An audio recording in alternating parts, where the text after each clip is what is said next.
మరి కార్యక్రమం ప్రారంభించే ముందు అందరికీ నమస్కారం చెప్తూ, మరింతటి జ్ఞానాన్ని మనకు అందించిన గురువు గారు పత్రి గారికి కూడా మనం ధన్యవాదాలు చెప్పుకుంటూ కార్యక్రమం ప్రారంభిద్దాం. మనము ఎన్నో రోజుల నుంచి పత్రి గారి జ్ఞాన సందేశాలు అన్న దాని మీద చెప్పుకుంటున్నాం. ఎందుకంటే ఆయన ద్వారా ఎంతో జ్ఞానాన్ని మనం పొందుతున్నాం. ఆయన అవకాశం దొరికినప్పుడల్లా ఎన్నో విషయాలు, ఎంతో జ్ఞానం మనకు అందిస్తూనే ఉన్నారు. ఎన్నో విషయాల మీద చాలా వివరంగా, విపులంగా మనకు చెప్తూనే ఉన్నారు. అంచేత ఈ విషయాలు మనం తెలుసుకుంటే మనం ఎంతో జ్ఞానాన్ని పెంచుకోవచ్చు. మరి ఈ మధ్య ఒక కార్యక్రమం జరిగింది. చేస్తున్నారు, ఎపిసోడ్ చేస్తున్నారు. యూత్ ఫర్ ట్రూత్ అని చెప్పి పిఎంసిలో ఒక కార్యక్రమం నిర్వహిస్తున్నారు ఆయన. అందులో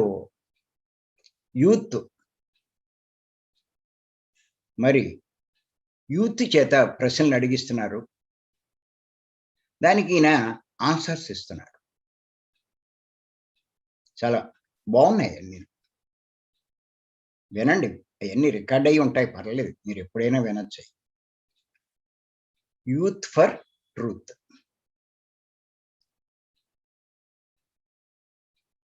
అక్కడ కూడా చాలా స్పష్టంగా చెప్తున్నారు ఆయన.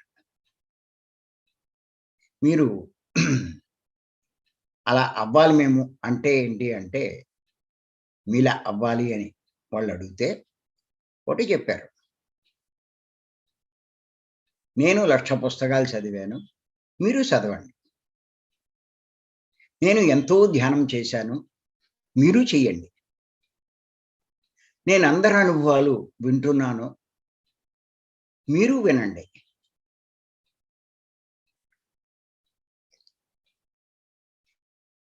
నేను ఎంతో జ్ఞానాన్ని అందరికీ పంచుతున్నాను, సేవలు చేస్తున్నాను, మీరు చేయండి. మీరు నాలా అవుతారన్నారు. ఒక గొప్పవాడు చేసినవి అన్నీ మనం చేస్తే ఎందుకు కామండి? అంటే ఈ 4 చెప్పారు ఆయన. సాధన, స్వాధ్యాయం, సాంగత్యం, సేవ. సాధన అంటే శ్వాస మీద ధ్యాస, పత్రి గారు చెప్పేది అదే. దాంతోపాటు సాత్వికమైన శాకాహారం తీసుకోవడం. ఈ 2 కలిపి ఉండాలి. ఒకటి చేసి 2 చేయి మానేస్తే లాభం. 2 ఆచరించాలి. తీవ్ర సాధనలోకి వెళ్ళిపోవాలి. మామూలు సాధనతో మొదలు తీవ్ర సాధన. ఇదివరకే చెప్పాను, ఎన్నోసార్లు చెప్తున్నాను. తీవ్ర సాధన అంటే ఏదో గంటలు గంటలు కూర్చోవడం కాదు, గంటలు గంటలు ధ్యాన స్థితిలో కూర్చోవడం. గంటలు గంటలు ధ్యాన స్థితి అంటే ఆలోచన లేని స్థితిలో ఉండగలగడం.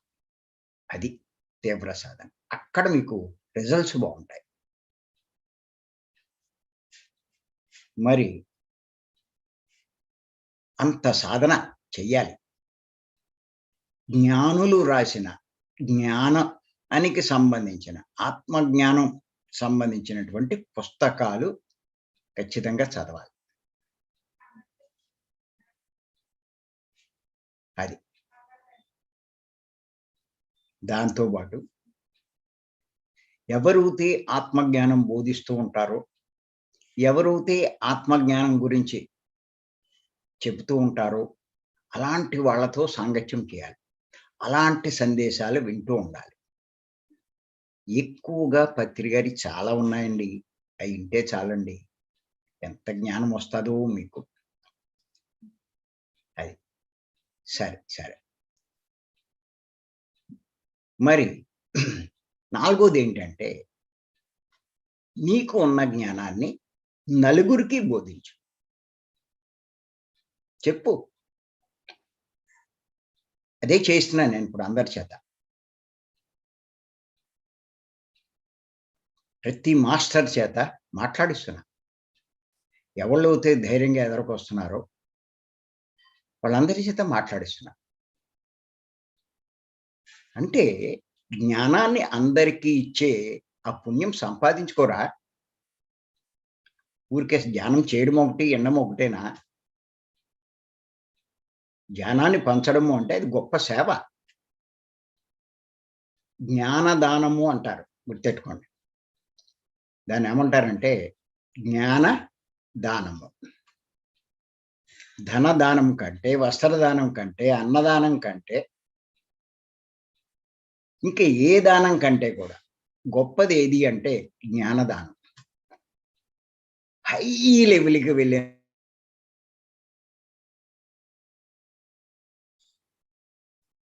దాన్ని మించిన దానం ఏదీ లేదు. ఏ దానం ఇచ్చినా మళ్ళా అడుగుతాడు. మీరు జ్ఞానాన్ని ఇస్తే చాలు, నాకు ఇంకేమీ వద్దంటారు. అంత గొప్పది జ్ఞానదానం.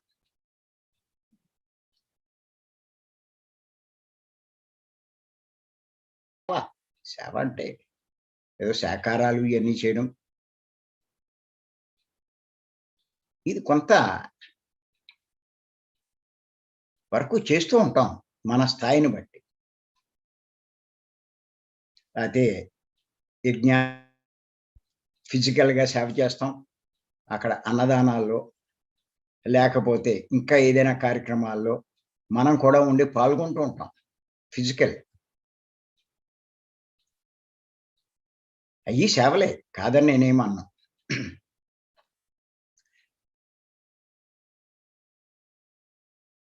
మనం సంపాదించుకున్నటువంటి కొద్దిపాటి జ్ఞానాన్ని నలుగురికి పంచుతూ ఉండాలి. నువ్వెంత సంపాదించుకుంటే అంతే. అంతే పంచు. నువ్వు బాగా సంపాదించుకుంటే ఎక్కువ పంచు. తక్కువుంటే అదే పంచు. అది కూడా తెలియనోళ్ళు ఎంతమంది లేరు? ఇది మీకున్న జ్ఞానాన్ని ఒకటికి పదింతలు చేస్తుంది. చాలా తేలిగ్గా పెంచుతుంది. పత్రి గారు అన్నారు కదా! పంచింది పెంచబడుతుంది. ఏదైనా సరే. మనకిక్కడ ఏది పెంచబడాలి అంటే జ్ఞానం పెంచబడాలి. అంచేత జ్ఞానం పంచాలి. నువ్వెప్పుడైతే జ్ఞానం పంచుతావో నీ జ్ఞానం అపారంగా పెరుగుతుంది. నా విషయంలో, మా మేడం విషయంలో అదే జరిగింది. పత్రి గారి దగ్గర కూడా ఆయన జ్ఞానాన్ని అందరికి ఇవ్వడం, తిరిగి తిరిగి మరీ ఇవ్వడం. అందుకోసమే ఎంత జ్ఞానవంతులైపోయారాయన. మనం కూడా అవ్వాలి. చెప్పారు కదా! నేను ఏది చేస్తే అది మీరు చేస్తే నాలా ఎందుకు అవ్వరు అని చెప్పన్నారు. అంచేత అది చెయ్యాలి. ఆయనంత చెయ్యకపోయినా మన స్థాయిలో మనం చేయాలి. అందుకే మీరు చూడండి. ఎవరైనా సరే, బుద్ధుడైనా సరే, ఆయన ఎన్‌లైటన్‌మెంట్ అయ్యాక జ్ఞానంలో పరిపూర్ణ స్థితికి, ఎన్‌లైటన్‌మెంట్ అంటే దివ్య జ్ఞాన ప్రకాశం అంటారు తెలుగులో.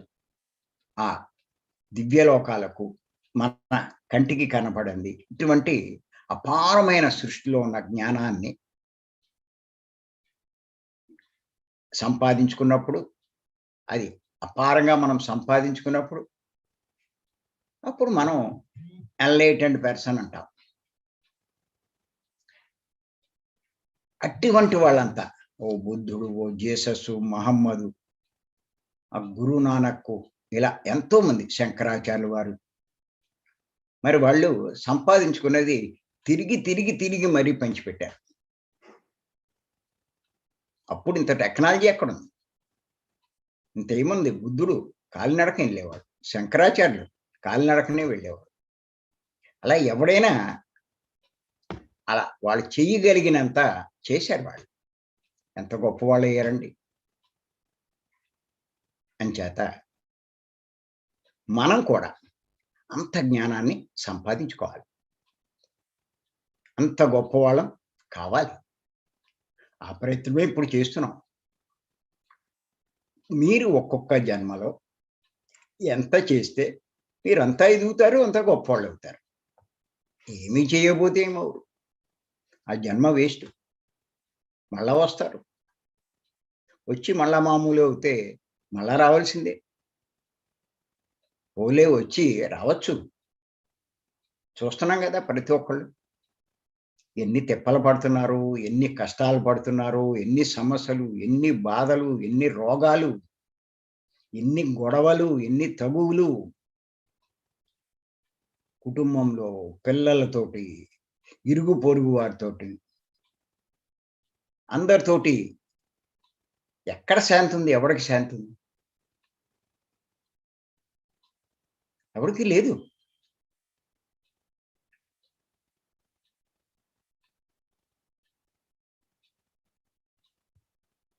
అంచేత ఎన్నున్నా కూడా శాంతి లేదు. ఎందుకు ఈ జన్మ? ఇలాంటి జన్మ. తగ్గించుకోవాలి అందుకే. జన్మలు తగ్గించుకోవాలి. ఈ మధ్యే ముఖేష్ అంబానీ ముఖ్య సలహాదారంట. ఆయన ఆయనకి నెలకి 75,00,00,000 జీతమంట. ఆయన ఏం చేశాడంటే, ఆయన ఉద్యోగానికి రాజీనామా చేశాడు. ఇంక ఆస్తన్నీ వదిలేశాడు. సన్యాసంలో చేరిపోయాడు. ఏంటి అంటే, ఇన్ని ఉన్నా ఇంతొస్తున్నా నెలకి 75,00,00,000 ఒక్కసారి ఆలోచించండి. ఆయన సాలరీ ముఖేష్ అంబానీ దగ్గర. మరి వాని మీద అంత విరక్తి ఎందుకు కలిగింది? అర్థమైందది. అందులో ఏమీ శాంతి లేదు అని. ఎందుకు నాకిదంతా? పక్కన పడేశాడు. అంతెందుకండి షిరిడి బాబా. ఆయన్ని ఆశ్రయిస్తే, ఆయన అనుగ్రహం పొందగలిగితే, ఆయన ఉన్న శక్తిలో కొద్దిగా మన మీద ఇదుపుతే, మనం కోటీశ్వరులైపోయి ఎంతో సుఖించొచ్చు అని భావించి ఆయన్ని ఆరాధించేవాళ్ళు ఎంతోమందున్నారు. కొంచెం ఆలోచించండి. ఇంత శక్తి నీకిస్తే నువ్వు కోటీశ్వరుడైపోతే, ఆయనకున్న అనంతమైన శక్తితో ఎన్ని కోట్లు తయారు చేసుకోవచ్చు. ప్యాలెస్‌లు నిర్మింప చేసుకోవచ్చు. ఎన్ని భోగాలు అనుభవించొచ్చు. మరి అంత శక్తి ఉన్నా అయేమీ చేయకుండా వాటిని పెంట మీద పడేశాడు. ఆ భోగాలన్నిటిని. మసీదులో ఉండేవాడు. చిరిగిపోయిన గుడ్డలు కట్టుకునేవాడు. బికార్‌లో ఉండేవాడు. ఎందుకు ఆయన అయన్నీ వదిలేశాడు? జ్ఞానం ముందు అయేమి గొప్పవి కావండి. ఇవాళ కోటీశ్వరుడి కాళ్ళ మీద ఎవరు పడరు. ముఖేష్ అంబానీ గుళ్ళు ఎవరు కట్టరు. లేతే ప్రైమ్ మినిస్టర్ గుడి ఎవడు కట్టడు. సీఎంల యొక్క గుళ్ళు ఎవరు కట్టరు. అటువంటి జ్ఞానుల గుళ్ళే కడతారు. అది గుర్తుపెట్టుకోండి. అంచేత అంతటి గొప్ప జ్ఞానాన్ని అందిస్తున్నటువంటి పత్రి గారిని మనం పట్టుకోవాలి. ఆయన ద్వారా ఎంతో జ్ఞానాన్ని సంపాదించుకోవాలి. మరి అదే ప్రతి రోజు మనం తెలుసుకుంటున్నాం. ఎన్నో విషయాలు తెలుసుకున్నాం. ఇప్పటికి ఎన్నో టాపిక్స్ అన్నాం. ఇంకా వింటాం. ఇది 100 ఎపిసోడ్లు జరిగిన మనం ఆశ్చర్యపోగల. ఎందుకంటే అంత జ్ఞానాన్ని పత్రి గారి ద్వారా నేను పొందాను కాబట్టి. వాటినన్నిటిని తెలుసుకుందాం. మీరు కూడా నోట్ చేసుకోండి. మీకు తెలుస్తది. ఇంచేతంటే ఆయన యొక్క సాంగత్యంలో మరి ఆయన్ని అనుసరిస్తూ ఈ 4 చేస్తున్నాం మనం. ఆయన చెప్పినవే 4 ముఖ్యమైనవి. సాధన చేస్తున్నాం, స్వాధ్యాయం, సాంగత్యం, సేవ. దేనికోసము అంటే మన జ్ఞానాన్ని పెంచుకోవడానికి.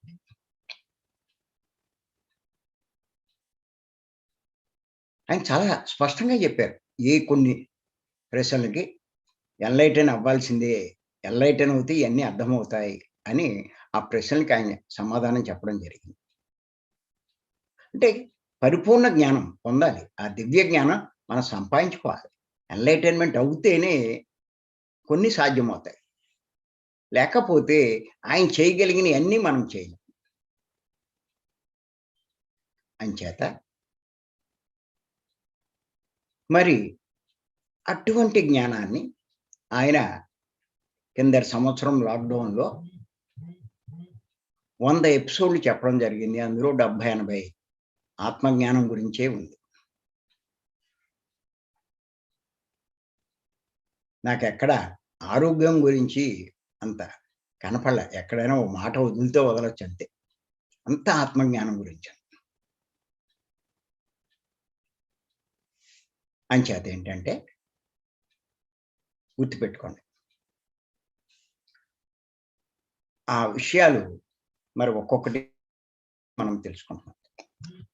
మనం తెలుసుకునేటువంటి ఇప్పుడు విషయం ఏంటంటే, ఆత్మజ్ఞానికి అన్నిటి మీద అవగాహన ఉంటుంది. ప్రతీదీ అవగాహన చేసుకుంటాడు. అది టాపిక్. అలా ఎన్నో విషయాలు చెప్పుకొచ్చాం. ఇప్పుడు ఇంకొక విషయం ఏంటంటే, ఆత్మజ్ఞానికి మరణానంతర జీవితం మీద అవగాహన ఉంటుంది. అది ఈరోజు టాపిక్. మరణానంతర జీవితం మీద అవగాహన ఉంటుంది. ఈ టాపిక్ మనం కొన్ని రోజులు చెప్పుకుంటాం. ఎందుకంటే ఏదో ఒక్కరోజు చెప్పుకుంటే అయిపోదు. కొన్ని రోజులు చెప్పుకుంటే మనకి చాలా విషయాలు తెలుస్తాయి. కొంత అవగాహన కలుగుతుంది.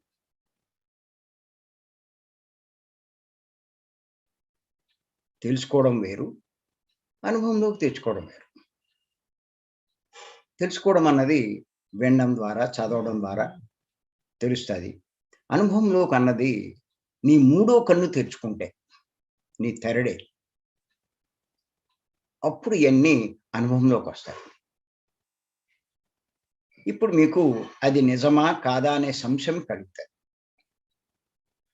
కానీ అనుభవంలోకొచ్చినప్పుడు నేను సంశయపడ్డాను కానీ, కరెక్టే అన్నది మీరు తెలుసుకుంటారు. ఇక్కడేంటంటే, ఇలా తెలుసుకోవడం వల్ల, వినడం వల్ల కొంత లాభాలు పొందుతారు. కానీ అనుభవంలోకొస్తే పూర్తి లాభాలు పొందగలుగుతారు. అంచేత అనుభవంలోకి తెచ్చుకోవడానికి ప్రయత్నం చేయాలి. ఎలా వస్తుంది అంటే, మీ జ్ఞానం పెంచుకుంటూ, మీ సాధన పెంచుకుంటూ, మీరు మూడో కన్ను సంపాదించుకోగలిగితే, దివ్య నేత్రం సంపాదించుకోగలిగితే అన్నీ వస్తాయి. పత్రి గారు చెప్తారు కదా! మనకి 4 నేత్రాలు ఉన్నాయని చెప్తారు. భౌతిక నేత్రం, మనోనేత్రం, దివ్య నేత్రం, జ్ఞాన నేత్రం అని చెప్పి. అది. ఈ భౌతిక నేత్రం ముగిస్తే మనోనేత్రం తెలుసుకుంటుంది. అంటే ఆలోచనలొస్తాయి. శ్వాస మీద ధ్యాస ఉంచి దీన్ని మూస్తే కొన్నాళ్ళకి మన దివ్య నేత్రం తెరుచుకుంటుంది. ఎప్పుడైతే ఈ దివ్య నేత్రం లభిస్తుందో దాని ద్వారా ఎంతో జ్ఞానాన్ని మనం సంపాదించుకోగలుగుతాం. అది.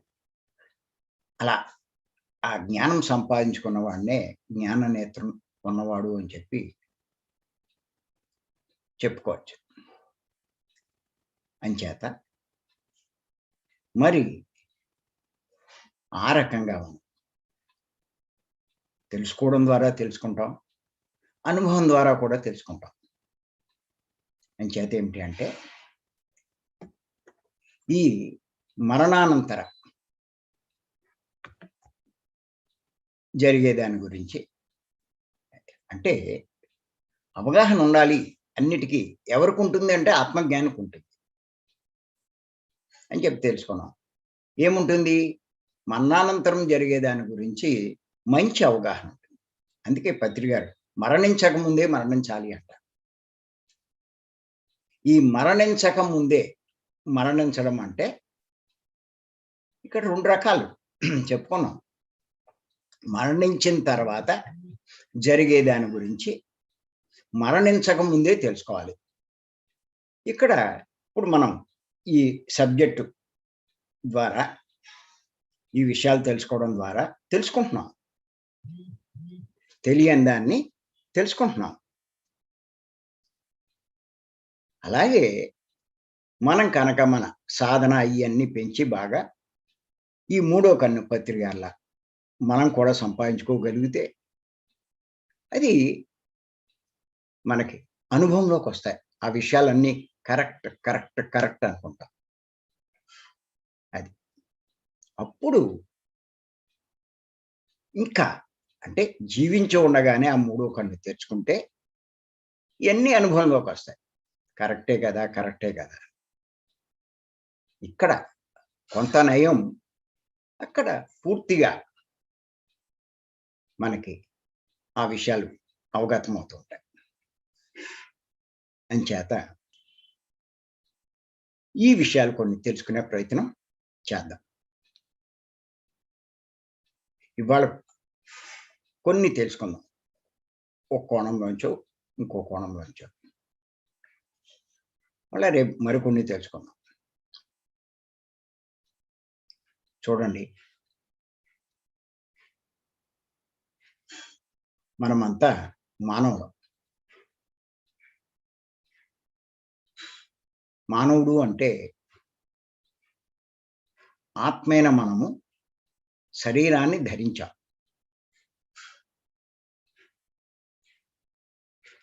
శరీరం ధరించకముందు ఆత్మలము, శరీరం ధరించాక మానవులమయ్యాం. మానవ శరీరం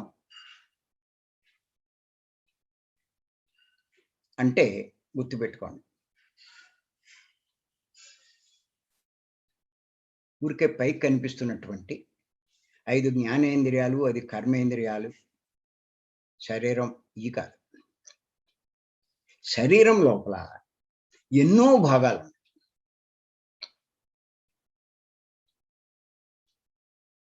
ఎన్నో. 1 కాదు, 2 కాదు, 5 కాదు, 10 కాదు. వందల మీదే ఉన్నాయి. అయన్నీ పనిచేస్తూ ఉంటేనే ఈ శరీరం ఇలా సవ్యంగా ఉంది. వాటిలో ఏ లోపం ఏర్పడినా శరీరానికి జబ్బు చేసింది, రోగం వచ్చింది. హాస్పిటల్‌లో జాయిన్ అవుతాడు. దాన్ని నయం చేసుకోవడానికి ప్రయత్నం చేస్తాడు. అలాగా ఎన్నో పనులు జరుగుతున్నాయి శరీరంలో. అయన్నీ సవ్యంగా జరుగుతున్నాయి. మీరు చూడండి. ఒక ఇండస్ట్రీని మీరు తీసుకుంటే, ఒక రైస్ మిల్ కానీ, లేకపోతే కాటన్ మిల్ కానీ, లేకపోతే క్లాత్ కానీ, లేతే ఇలాగ ఎన్నో ఉన్నాయిగా ఇండస్ట్రీలు. అలాగే చిన్న చిన్నవి కూడా. బిస్కెట్స్ కానీ, కేకులు కానీ, లేతే ఇంకా ఇలాగ ఎన్నో రకాలు ఫుడ్ ఐటెమ్స్ తయారు చేసేటువంటి ఇండస్ట్రీలు ఎన్నున్నాయో. ప్రతి చోట ఉన్నాయి, అన్ని చోట్ల ఉన్నాయి. చూసి ఒక్కసారి మీరు లోపలికి వెళ్ళండి ఆ ఇండస్ట్రీలో. లేదంటే మనకి యూట్యూబ్, ఫేస్‌బుక్ వీటిలో పెడుతూనే ఉంటారు. చూడండి, ఒక్కసారి అబ్జర్వ్ చేయండి. అందులో ఇండస్ట్రీ అంటే ఏదో పైకి ఒకటి కింద కనిపిస్తుంది కానీ, లోపల మాత్రం ఎన్నో మిషనరీలు, ఎన్నో ఇంజిన్‌లు, ఎన్నో పనిచేస్తూ ఉంటాయి. అవన్నీ పనిచేయడం వల్లే ఆ ప్రొడక్ట్ వస్తుంది. అవన్నీ పనిచేయడం వల్లే అది సవ్యంగా నడుస్తూ ఉంటుంది ఆ ఇండస్ట్రీ. ఆ మిషనరీలో ఎన్నో రకాలున్నటువంటి ఆ మిషనరీలో ఏ పార్ట్‌లో ఎక్కడ లోపం ఏర్పడినా ఆ ప్రొడక్షన్ అయిపోతుంది. స్లో అయిపోతుంది. మళ్ళా దాన్ని సరిచేసి ఇదవుతాయి. అది. మీరు గమనించండి. ఆ ఇండస్ట్రీ బాగా పనిచేస్తూ ఉంటుంది. దేనితోటి అంటే విద్యుత్ శక్తితో. ఎప్పుడైతే సడెన్‌గా విద్యుత్ శక్తి ఆగిపోతుందో మొత్తం అన్నీ అయిపోతాయి. ఒక్కసారి పవర్ అంటే విద్యుత్ శక్తి. ఇలా ఆగిపోగానే అన్నీ ఆగిపోతాయి. మిషనరీ ఏం పని చేయదు. మూల పడిపోతుంది. అప్పుడు ఆ విద్యుత్ శక్తి దానికోసం అది వచ్చేదాకా ఆగి, వచ్చిన తర్వాత మళ్ళా వదులుకుంటారు. అలాగే ఈ మానవ శరీరంలో ఒక ఇండస్ట్రీలో ఎన్నో భాగాలు ఎలా పనిచేస్తుంటాయో, ఎన్నో మిషనరీలు, ఈ శరీరంలో కూడా ఎన్నో క్రియలు జరుగుతున్నాయి. మీరు చూస్తే లంగ్స్ అని, గుండెని, రక్త ప్రసరణ అని, లేతే జీర్ణకోశాలని, కిడ్నీస్ అని, ఇలాగా ఇవన్నీ ఎందుకు పనిచేస్తున్నాయంటే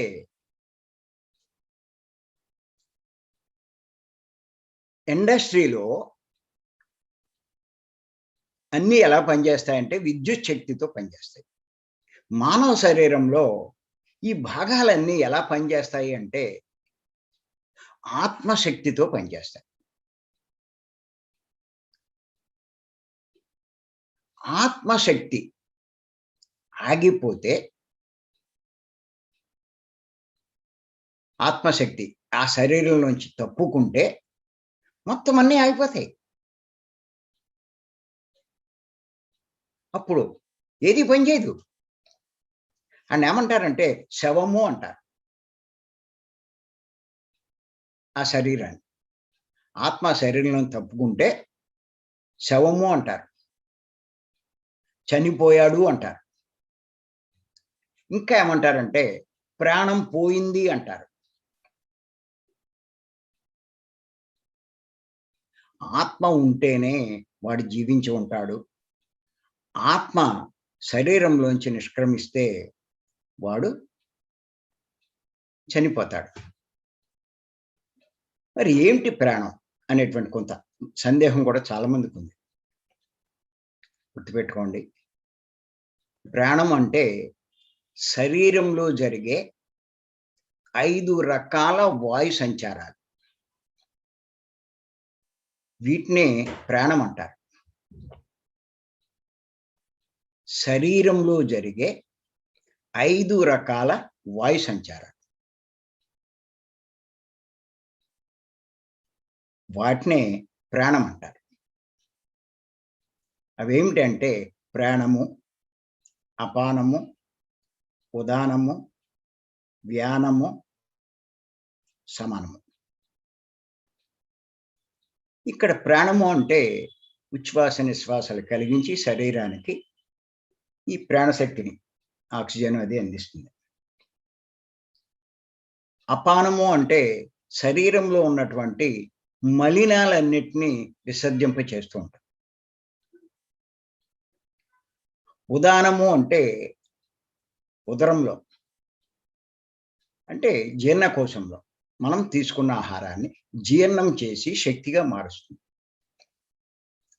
వ్యానము అంటే ఆ మారిన శక్తిని, రసాన్ని, పిప్పిని వేరు చేస్తుంది.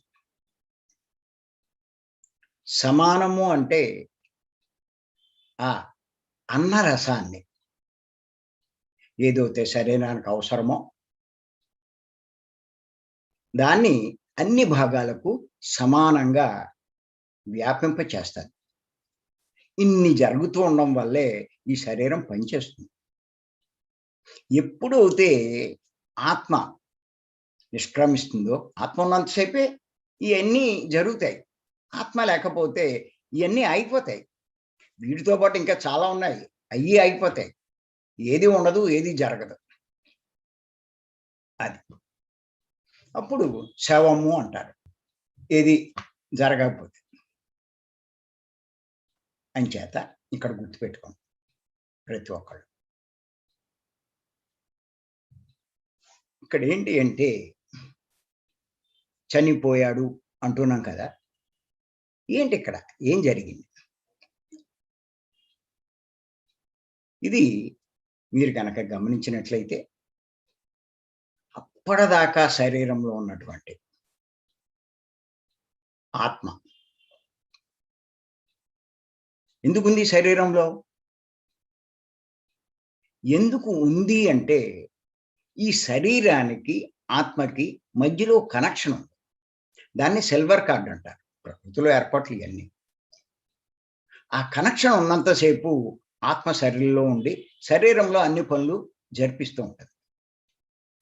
ఎప్పుడైతే ఈ సిల్వర్ కార్డ్ కట్ అయిపోతుందో, ఎందుకు కట్ అవుతుంది అంటే, వాడు నిర్ణయించుకొచ్చినటువంటి టైం అయిపోద్ది. ఏ కారణం రీత్యైనా సరే. ఆ టైం ఇలా అవ్వగానే ఇది ఇలా కట్ అయిపోతుంది. ఈ కట్ అయిపోవడం వల్ల ఈ ఆత్మ శరీరంలో ఉండలేదు. బయటకొచ్చేస్తది. ఇంక ఈ శరీరము కదలికలుండవు, ఏముండవు. అప్పుడు పక్కనుండే భార్య కానీ, లేతే భార్య చనిపోతే భర్త కానీ, పిల్లలు కానీ, కుటుంబ సభ్యులు కానీ, అలా చూసి మరి ఎంతో విలపిస్తారు, రోదిస్తారు. నిన్ననే ఓ న్యూస్ చూశాను. ఆక్వీడ్‌లో మోటార్ సైకిల్ మీద ఓడెళ్తుంటే ఎనకాల ఎవడో కూర్చున్నాడు. ఇంకా దారిలోనే ఆడి మీద వాలిపోయాడంట. హాస్పిటల్‌కి తీసుకెళ్తే చచ్చిపోయాడన్నారు. అలా నిష్క్రమిస్తారు. అది ఏ టైము, ఏంటి అని ఎవరు చెప్పలేరు. అలా. అంచేత మరి ఎప్పుడైతే నిష్క్రమిస్తారో సహజంగానే ఇంట్లో వాళ్ళు రోదిస్తూ ఉంటారు. ఈ బయటకొచ్చినటువంటి ఆత్మ ఏం చేస్తుందంటే, ఆ గదిలోనే, ఆ బిల్డింగ్‌లోనే ఈ శరీరానికి, శవానికి ఓ 12 అడుగుల పైన సీలింగ్ పైనుంచి చూస్తూ ఉంటది. చూసినప్పుడు అక్కడ ఆ భార్య, ఆ పిల్లలు అంతా ఏడుస్తూ ఉంటారు. ఆశ్చర్యపోతాడు. ఆ పైనుంచి తన శరీరాన్ని తను చూసుకుంటాడు. అక్కడ ఆశ్చర్యపోతాడు. అక్కడ నేనున్నానేటి? మళ్ళా ఇక్కడున్నానేటి? అది నేనా? ఇది నేనా? చివరికి మొత్తం మీద తెలుసుకుంటాడు. అది నేను కాదు. అది నా శరీరమే కానీ నేను కాదు అన్న సంగతి తెలుసుకుంటాడు. ఫస్ట్ టైమ్ అర్థమవుతుందండి. జీవితంలో చాలా మందికి ఈ విషయం ఫస్ట్ టైమ్. మన సొసైటీలో వచ్చినోళ్ళందరికీ ముందే తెలుస్తున్నది. నేను దేహం కాదు, నేను ఆత్మనన్న విషయం. ఇంకా మిగతా వాళ్ళకి స్టన్ అయిపోతారు వాళ్ళు. ఇప్పటిదాకా ఇదే నేను అన్నట్టుగా ఉన్నాడు. దీనికే ప్రాముఖ్యం ఇచ్చాడు. దీని రోగాలు తగ్గించడానికే చూసుకున్నాడు. ఇది ఆరోగ్యం అనడానికే చూసుకున్నాడు. మళ్ళా వాదిస్తారు. మన దాంట్లో కూడా ఉన్నారు ఆ స్థితిలో. ఏమంటారంటే, ఆరోగ్యం లేతే ఆత్మ గురించి ఏం చేస్తామండి అంటాడు. వీళ్ళేదో ఆత్మ గురించి అంతా చేసేసేటట్టు. అక్కడితోటే ఆగిపోతాడు బతుకంతా. కొద్దిగా కూడా తెలుసుకోవాలి. అలాంటి వాళ్ళు కానీ, లేకపోతే ధ్యానంలోకి రాని వాళ్ళు కానీ, ఖచ్చితంగా శరీరం వదిలినప్పుడు, చనిపోయినప్పుడు మరి చాలా గందరగోళంలో పడతారు. తాను పైనున్నాడు, కింద శరీరం ఉంది. ఇంతకీ తానెవరు? అలాగే ఆళ్ళంతా ఏడుస్తూ ఉంటారు. అది ఆశ్చర్యమే. కారణం ఏంటంటే, తను ఉండగా ఆళ్ళెందుకు ఏడుస్తున్నారు? పోయావా, పోయావా అంటారు. ఓ నా మొగుడా, లేతే ఇంకోటో ఏయో పేరు పెట్టి ఏడుస్తారు. ఏడుస్తూ ఉంటే వాళ్ళ దగ్గరికి వెళ్ళి, "ఎందుకు ఏడుస్తావు? నేను ఇక్కడే ఉన్నాను కదా!" అని చెప్తూ ఉంటాడు. ఈడు చెప్పినా వాళ్ళు పట్టించుకోరు. అది కూడా ఆశ్చర్యమే ఈడికి. నేను ఇంతలా చెప్తుంటే ఆళ్ళు వినటం లేదేంటి నా మాట. ఆ బంధువులాళ్ళు వస్తారు. వాళ్ళు కూర్చొని ఆళ్ళు ఏడుస్తూ ఉంటే, "నా భార్య వినటం లేదు. నువ్వేనే చెప్పు" అంటారు. వాళ్ళు వీడిని పట్టించుకోరు. వీడికి మతి పోతుంది. ఏంటి నా పరిస్థితి ఇలా అయిపోయింది. చెప్తుంటే ఎనరేటి. ఇక్కడ ఏంటంటే విచిత్రం ఏంటంటే, ఈయనకి వాళ్ళంతా స్పష్టంగా కనిపిస్తూ ఉంటారు. వాళ్ళ మాటలు వినిపిస్తూ ఉంటాయి. కానీ వాళ్ళకి ఈయన కనపడ్డు. ఈయన చెప్పేదేమీ అర్థం కాదు. ఇది కన్‌ఫ్యూజన్. అది. ఇలాంటి సిట్యుయేషన్. మెల్లిమెల్లిగా వాళ్ళేం చేస్తారు, డాక్టర్‌ని పిలవడం, ఇంకొకసారి కన్ఫర్మ్ చేసుకోవడం, ఈ శవాన్ని తీసి ఇంటి బయట పెట్టడం, మెల్లిమెల్లిగా దహన సంస్కారాలకి ఏర్పాట్లు చేయడం ఇయన్నీ చేస్తూ ఉంటారు. అయి కూడా ఈడికి ఆశ్చర్యమేస్తాయి. ఈ లోపులో పైనుంచి ఇద్దరొస్తారు. వారిని సహాయకులంటారు. దీని గురించి కూడా కొంచెం మనం తర్వాత క్లాసులో డీటెయిల్‌గా తెలుసుకుందాం. ఈ సహాయకులు కూడా రకాలున్నారు. అవి మనం తర్వాత తెలుసుకుందాం. ఆ టాపిక్. ఇప్పుడు సింపుల్‌గా చెప్పుకుంటున్నాం. ఒక్కొక్క దాని మీద మనం డీటెయిల్‌గా ఎళ్దాం. అది. సహాయకులొచ్చి ఏమంటారంటే, "బాబు, నువ్వు చనిపోయావు. ఆ దేహం నువ్వు కాదు. నువ్వు ఇప్పుడు కనపడుతున్నావు కదా! దీన్ని ఊరికే తాత్కాలికంగా తీసుకున్నావు. అది వదిలేసావు. ఇంకిప్పుడు మనం మన దారిన ఎళ్ళిపోదాం. నువ్వు అసలు భూలోకంలో ఉండేవాడివి కాదు. నువ్వు పైలోకాల నుంచి వచ్చావు. ఆత్మైన నువ్వు పైలోకాల నుంచి వచ్చావు.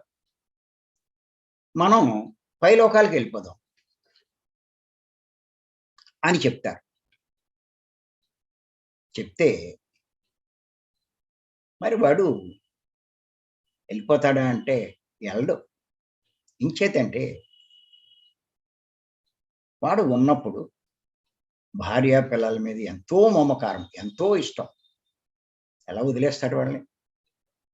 తను సంపాదించుకున్నటువంటి ఆస్తులు, అంతస్తులు ఇయన్నీ కష్టపడి సంపాదించాడు.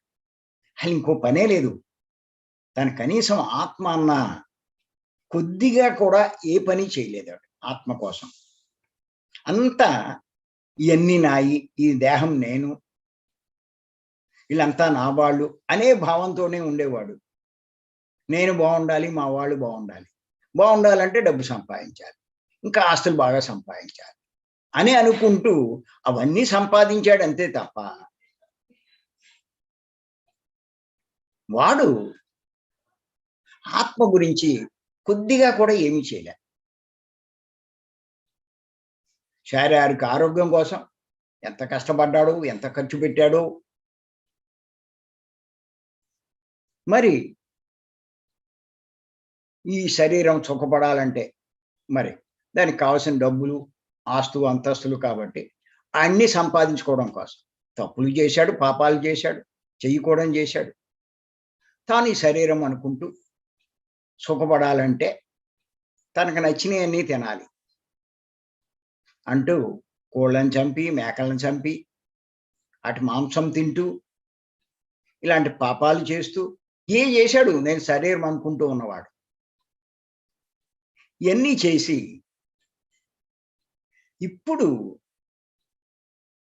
ఆళ్ళేమంటున్నారంటే, "నాయనా అది నువ్వు కాదు" అని చెప్పారు. ఇంక నడు అంటారు. నడు అంటే వచ్చేస్తాడా? నేను రాను అంటాడు. సరే 3 రోజులు ఆగంటారు. 3 రోజుల్లో శవాన్ని తీసుకెళ్ళడం.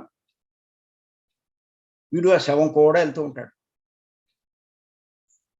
ఆ శ్మశానంలో వాడిని తగలబెట్టడం, బూడిదైపోతాడు. ఎవరి దారిన ఆళ్ళెళ్ళిపోతారు. చూసుకో, ఎవ్వరు లేరు, ఏమీ లేరు. నిన్నెవడు పట్టించుకోవట్లేదు చెప్తారు. అయినా రానంటాడు. మళ్ళా అలా సరే ఇంకా కొన్నాళ్ళుండని ఓ 11 రోజులు, 12 రోజులు చూస్తారాళ్ళు. ఆ! ఆఖరిలో చెప్తారు. "ఇప్పటికైనా వస్తావా లేదా?" వాటి మీద మమకారం ఉన్నవాడు నేను రాను అంటాడు. నా వాళ్ళే ముఖ్యం, నాదే ముఖ్యం. ఆ పిల్లలుంటే ఆ పిల్లలున్న గదిలోనే ఉంటాడు. ఆ భార్య ఉంటే భార్య ఉన్న గదిలోకి వెళ్తాడు. ఆస్తులుంటే కాసేపు వెళ్ళి అయన్నీ చూసుకొస్తాడు. ఇదే ఆడు చేసే పని. వాటి మీదే ఆడి దృష్టి అంతా. ఎళ్ళడం మీద ఏం దృష్టి పెట్టడు. ఆడికి ఏం తెలియవు కదా! పైకెళ్తే ఏముంటుంది? అక్కడ ఏం జరుగుతది? అక్కడికి ఎందుకెళ్ళాలి? ఎళ్తే ఏటి? ఎళ్ళకపోతే ఏటి? ఈ విషయాలు వాడికి తెలియవు. అంచేత అక్కడే ఉండిపోతాడు. ఎంత చెప్పినా వినడు. రానంటాడు. వాళ్ళు ఆఖరగా చెప్పి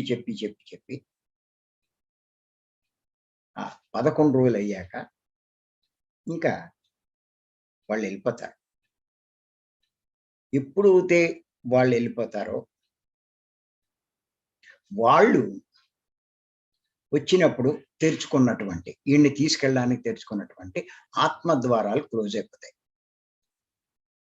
ఇంక వాళ్ళుండరు. వీడొక్కడే ఇక్కడ ఉండిపోతాడు. కొంతమంది ఏంటంటే, ఇగో ఇప్పుడు మన జ్ఞానం పొందిన వాళ్ళు, ఇలాంటి క్లాసులు తెలుసుకున్న వాళ్ళు, ఈ విషయం అంతా తెలుసుకున్న వాళ్ళు, ఏదో ఆ అభిమానం ఉంటే ఒక రోజు, 2 రోజులు ఉంటారు. తర్వాత వాళ్ళకి కూడా వాళ్ళెళ్ళిపోతారు. ఆ పైన తర్వాత జరిగేవన్నీ దాంట్లో పార్టిసిపేట్ చేస్తారు. చేయవలసినవన్నీ చేస్తూ ఉంటారు. కానీ ఎవరైతే వెళ్లరో వాళ్ళు ఉండిపోవడం వల్ల, ఆ దారులు మూసుకుపోవడం వల్ల, ముందుల వెంటనే ఇంటికెళ్ళి ఆ పిల్లల్ని ఆడిని చూసుకుంటూ, ఆ ఆస్తుల్ని అవి చూసుకుంటూ కొన్నాళ్ళు గడుపుతాడు. తర్వాత ఏం అర్థం కాదు. ఎవడు పట్టించుకోడు. ఎవడి దారిన ఆళ్ళు వెళ్ళిపోతూ ఉంటారు. ఆఖరికి భార్య కూడా ఎంతసేపు అలాగే. ఉన్న మటుకు ఈడేం చేయగలడు? ఆవిడ ఏం చేయగలదు? ఇంకేమి అర్థం కాదు.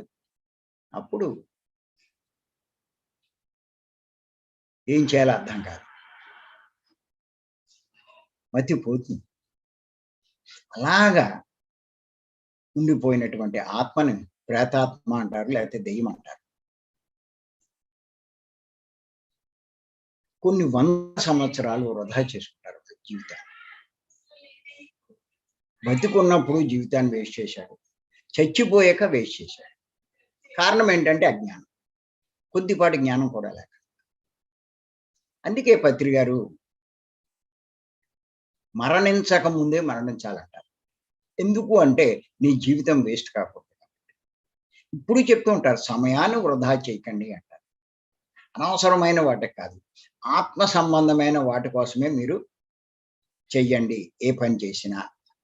అప్పుడు మీ సమయం వృధా కాదు అని చెప్తారు. ఉన్నప్పుడు సమయం వృధా చేయకూడదు.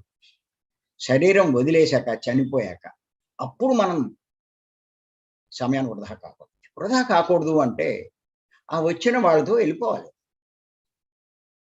మళ్ళా ప్లాన్ చేసుకొని, మళ్ళా కొత్త శరీరం తీసుకొని భూమి మీదకొస్తారు. కొత్త అనుభవాలు, కొత్త పాఠాలు నేర్చుకోవడానికి. అదే కదా భగవద్గీతలో. వాసాంసి జీర్ణాన్ని యదా విహాయ నవాని గృహ్ణాతి నరోపరాని తదా శరీరాన్ని విహాయ జీర్ణాన్ని అన్యాన్ని సంయాతి నవాని దేహి అని చెప్పి. పాత వస్త్రాలు వదిలేసి కొత్త వస్త్రాలు ఎలా ధరిస్తాడు, జీర్ణమైపోయిన ముసలి దేహాన్ని వదిలేసి కొత్త దేహాన్ని తీసుకుంటారు. ఇది ఇదే కదా మరి మనకి చెప్పబడింది. అలా చెయ్యాలి. దీన్నే పట్టుకుని ఏడవకూడదు. అందుకే ఎవరైనా ఏడుస్తుంటే ఆ విషయమే చెప్తూ ఉంటారు పత్రిక. ఈ శ్లోకాన్నే చెప్తూ ఉంటారు. అన్నమాచార్యుల వారి నానాటి బతుకు నాటకము అన్న ఆ శ్లోకాన్ని కూడా చెప్తూ ఉంటారు. అంటారు కొత్త వస్త్రం ధరించడానికి ఇది వదలడానికి ఎందుకు బాధ? ఇంతకన్నా మంచిది వస్తుంది. దీన్ని వదలడానికి ఎందుకు నువ్వు బాధపడతావు? ఇంట్లో వాళ్ళు ఏమనుకుంటారంటే మా బాతుక ఏమైపోయింది, ఇది ఏమైపోయింది. వీళ్ళు ఏదో అక్కడ ఉండేవాళ్ళు, ఆయన వెళ్ళిపోయేవాళ్ళు. వీళ్ళు మటుకు ఉంటారేంటి? వీళ్ళు వెళ్ళిపోయే వాళ్ళే.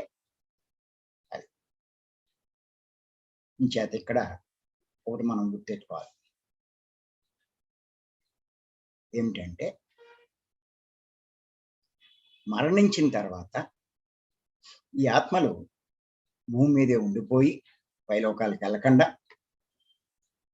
దెయ్యాల్లా అక్కడే తిరుగుతూ ఉంటానికి. ఎందుకు అలా చేస్తాయి? అక్కడే ఎందుకు ఉండిపోయి ఆ దెయ్యాలాగే ఉంటాయి? ఏంటి దానికి కారణాలు అన్నది ఇక్కడ కొన్ని విషయాలు మనం తెలుసుకుందాం. ఇవన్నీ రాసుకోండి, ఇవన్నీ ఈ పాయింట్స్ అన్ని. దాన్ని బట్టి మీ జీవితాన్ని మీరు సరి చేసుకునే అవకాశం మీకు కలుగుతుంది.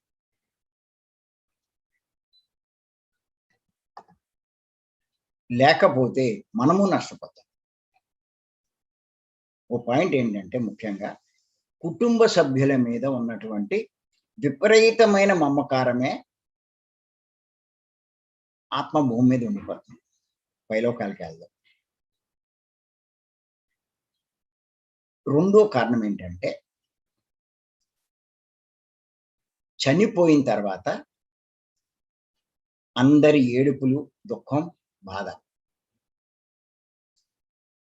వాళ్ళు ఏడుస్తూ ఉంటే వీడు వదలలేడు వాళ్ళని. నా కోసం ఎంత బాధపడుతున్నారు, వాడిని వదిలేసి ఎలా వెళ్ళిపోతాను అని. అందుకే చెప్తారు, ఏడవద్దంటారు. సహజంగా కాసేపు ఏడుపు వస్తుంది, బాధ ఉంటుంది కాబట్టి ఆ ఇమోషన్స్ని వ్యక్తం చేసేయాలి, తప్పదు. కానీ జ్ఞానం ఏం చేస్తాడంటే, కొంచెం జ్ఞానం ఉన్నవాళ్ళు కొంచెం అర్థం చేసుకుంటారు. ఇంకా నేను ఏడుస్తూ వాడిని బాధపెట్టను. వీళ్ళు ఎంత ఏడుస్తే వాళ్ళు అంత బాధపడతారు, గుర్తెట్టుకోండి. మరీ ఎక్కువ ఏడుస్తే వాడు దెయ్యం అవుతాడు. అని దెయ్యం చేయాలనుకుంటే మీరు ఏడవండి. వాడు హాయిగా వాడు లోకాలకు వెళ్ళిపోయి వాడి పనులు చేసుకోవాలంటే ఏడవద్దు. అందుకే బాధపడద్దు అంటారు పత్రిక. ఎవరు బాధపడరు? జ్ఞానం ఉన్నవాడు. ఎవడు జ్ఞానం ఉన్నవాడు? నేను దేహం కాదు, ఆత్మని తెలుసుకున్నవాడు. ఎవరికి చావు లేదు అని తెలుసుకున్నవాడు. అంచేత ఎక్కువ ఏడవకూడదు అని చెప్పడానికి. అంతేకాదు ఇంకొక పాయింట్ ఏంటంటే, తాను సంపాదించినటువంటి ఆస్తిపాస్తులు, సంపదలు, అపారమైన ధనం, బంగారం, ఇటువంటివన్నీ ఎన్ని కూడబెట్టి జీవితంలో కష్టపడి ఇప్పుడు అన్ని వదిలేసి వెళ్ళడం అంటే ఎంత బాధగా ఉంటుంది చెప్పండి. చెయ్యకూడని పనులు చేసి, తప్పులు చేసి, పాపాలు చేసి, అధర్మంగా వ్యవహరించి మరి కూడబెట్టి పోగేశాడు. ఇప్పుడు అవన్నీ వదిలేయమంటే కొంతమంది అపర కోటీశ్వరులు బాత్రూముల్లో కూడా టాయిలెట్లు ఇవన్నీ బంగారంతో చేయించిన వాళ్ళు.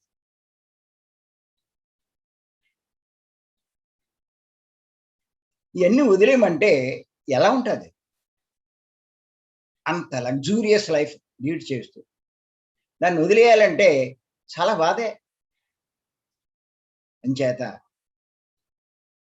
ఊరికే సంపాదించాలని కాదు, జ్ఞానం సంపాదించండి. ఆస్తిపాస్తులు ఏం చేసుకుంటారు?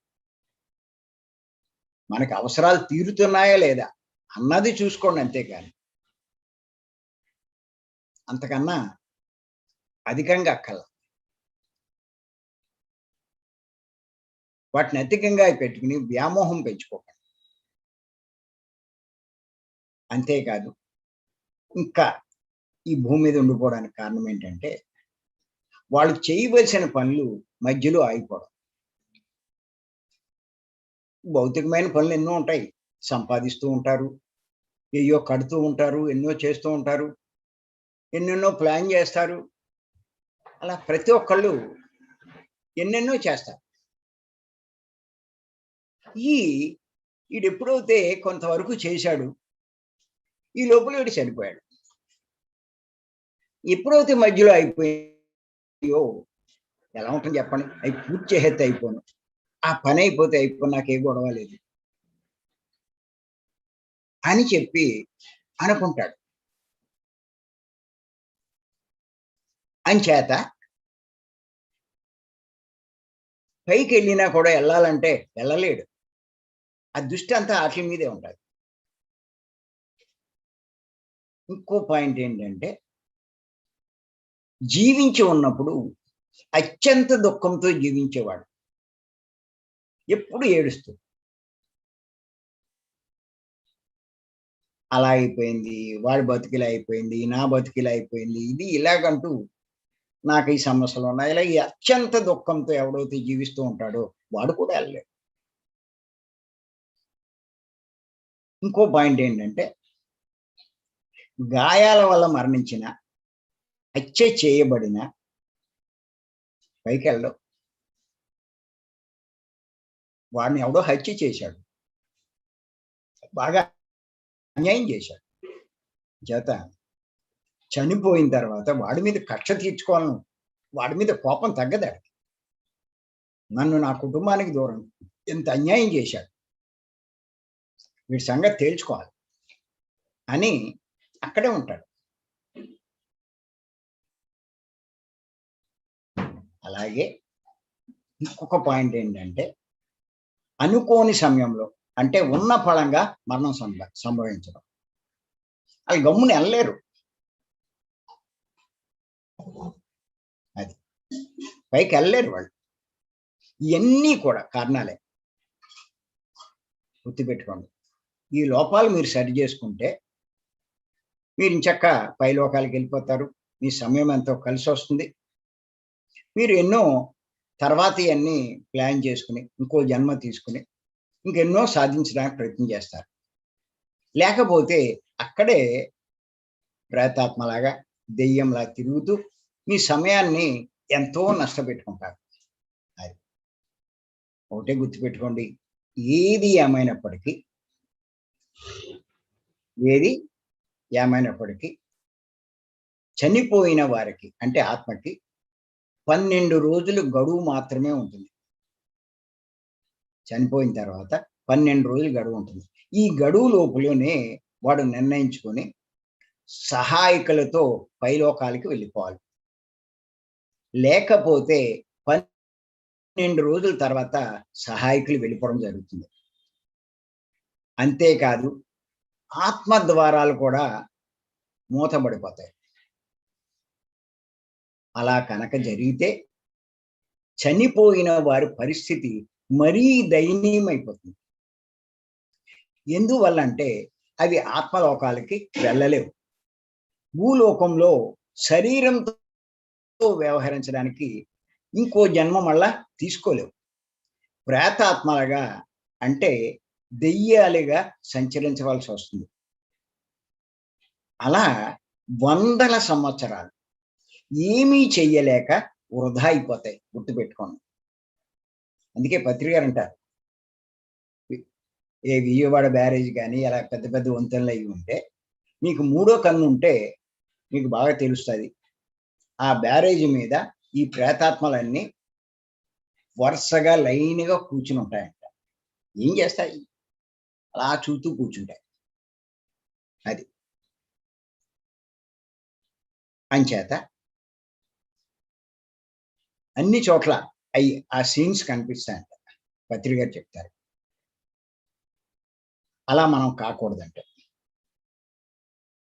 మరి అందుచేత ఆత్మ అంటే మనం ప్రేతాత్మ కాకుండా ప్రశాంతంగా సహాయకులతో పైలోకాలకు వెళ్ళాలంటే మనం ఈ విషయాలు తెలుసుకోవాలి. ఏమిటంటే ముఖ్యంగా పాయింట్లన్నీ నోట్ చేసుకోవాలి. చెయ్యకూడనివి చేయవలసినవి. ప్రేతాత్మ కాకూడదు అనుకున్నవాళ్ళు, సమయం వృధా కాకూడదు అనుకున్నవాళ్ళు, ముఖ్యంగా జీవించి ఉన్నప్పుడే నేను దేహం కాదు ఆత్మను అన్న అవగాహన కలిగి ఉంది. First point. అందుకే ఈ పాయింటే నేను ఎక్కువ స్ట్రెస్ చేస్తూ ఉంటాను. పత్రిక గారు కూడా స్ట్రెస్ చేస్తూ ఉంటారు. బోర్డే పెట్టుకోమంటున్నా, నేను దేహం కాదు ఆత్మ. అది రోజు చూస్తూ ఉంటే అది గుర్తొస్తూ ఉంటుంది. రెండో పాయింట్ ఏంటంటే మరణించక ముందే మరణించాలి. అంటే మరణించిన తర్వాత జరిగేదంతా మనం ముందే తెలుసుకోవాలి. ఇప్పుడు తెలుసుకుంటున్నాం కదా మనం. ముందే తెలుసుకోవాలి. అంతేకాదు ఇంకా ఒక విషయం ఏంటంటే, మరణం అన్నది సహజం అన్నది ఎప్పుడు తెలుసుకోవాలి. మరణానికి సిద్ధంగా ఉండాలి. మరణం అన్నది సహజం. ఎవరికైనా వస్తది. అసహజం కాదది. పుట్టడం ఎలా సహజమో, మరణం అన్నది కూడా అంతే సహజం. అందుకే పుట్టినప్పుడు సంబరాలు చేసుకోవాలి, మరణించినా సంబరాలు చేసుకోవాలంటారు. అనివార్యం. అందుకే చెప్తారు కదా! పుట్టినవాడు గిట్టక మాండు, గిట్టినవాడు పుట్టక మాండు భగవద్గీతలో. అంచేత మరణం అన్నది సహజమని తెలుసుకోవాలి. ఈ మరణానికి ఎప్పుడూ సిద్ధంగా ఉండాలి. ఆ విషయమే నేను కూడా ఇంతకుముందు ఒకసారి చెప్పడం జరిగింది. ఇవాళ శరీరం వదిలేయడానికి మనం రెడీగా ఉండాలి. ఇంకేమైనా ఉంటే అన్నీ పూర్చేయండి. ఎప్పుడూ రెడీగా ఉండండి. మరణానికి ఎప్పుడూ సిద్ధంగా ఉండాలి. ఇంకొక పాయింట్ ఏంటంటే, తన వారి మీద, తాను సంపాదించుకున్న వాటి మీద మమకారం పెంచుకోకూడదు. మమకారం పెంచుకోకూడదు. అంతేకాదు, చనిపోయిన వెంటనే కుటుంబ సభ్యులు, బంధువులు అధికంగా ఏడవడం, రోజుల తరబడి ఏడవడం ఇవి చేయకూడదు. ప్రేమ లేదనుకుంటారని మరీ ఏడుస్తారు. కొత్తగా ఎవరైనా వస్తే మళ్ళా మొదలెడతారు. ఏడవబోతే ప్రేమ లేదనుకుంటారు. ప్రేమ ఉన్నవాడు ఏడవడు. గుర్తెట్టుకోండి. వాడు శ్రేయస్సు కోరినవాడు. వాడి లాభం కోరినవాడు. వాడు నష్టపోకుండా చెయ్యాలనుకున్నవాడు ఏడవడు. ఈ బయట వాళ్ళని దృష్టిలో పెట్టుకుంటారండి. చనిపోయిన వాడిని దృష్టిలో పెట్టుకోండి.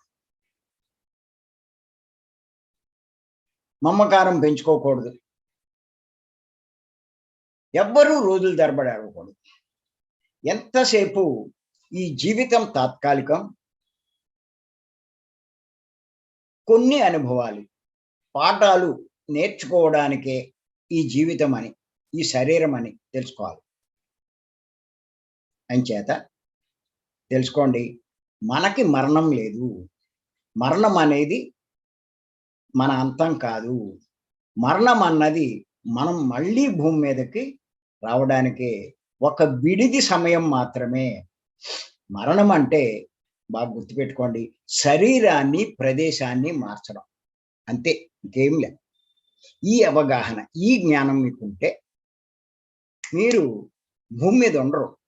ప్రేతాత్మ అవ్వరు. చక్క పైలోకాలకి వెళ్ళిపోతారు ఆ సహాయకులు కూడా. అంచేత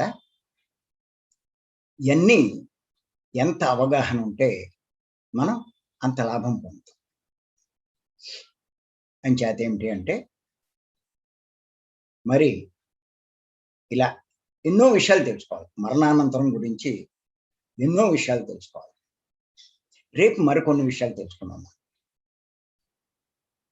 నెక్స్ట్ ఇంచేత ఈ అవకాశం ఇచ్చిన మరి మీ అందరికీ నేను ధన్యవాదాలు చెప్తున్నాను. మరి ఇవన్నీ చాలా జాగ్రత్తగా గమనించి దానికి అనుగుణంగా జీవించండి. Thank you. Thank you. Thank you.